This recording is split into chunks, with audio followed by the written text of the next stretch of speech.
right, Serena, you gotta be. I imagine you're confident coming in to Monday's race. I mean, you ran a 2:28:01 PR in your last marathon in October. Then you won the USA Half Marathon in January. How have things been going since then? It's been going well. So you can't take anything for granted in the marathon. So just hoping to get to the line healthy and get through the race healthy and having put my best foot forward. So, but how confident are you in your fitness? What do you think about things?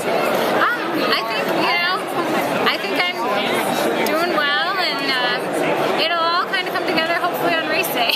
Yeah. Then we'll know exactly how it's all going. So you're making an appearance in the U.S. You've been running a lot of overseas marathons, Amsterdam, Seoul, Prague.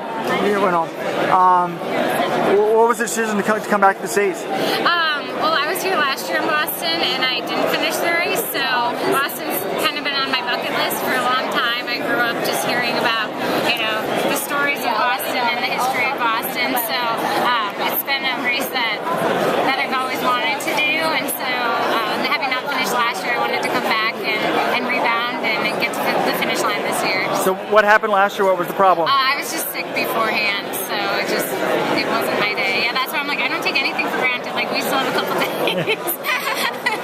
So I just have to stay healthy all the way through. Yeah, don't sound sick.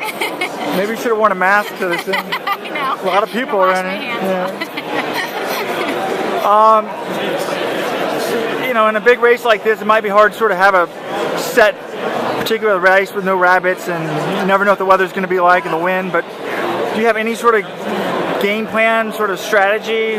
My coach and I are going to sit down and talk about that after kind of all this. So I like to just take it one day at a time, and so yeah, we'll see. He'll set me up for the best race for me and where I am and stuff. Like, I try not to think about it too much, right, and just let him use the data he's gathered through my training and stuff, and kind of set me up. So. And what's your training situation like, and who do you train with, and stuff like that? I train. I actually live based out of Washington D.C. area.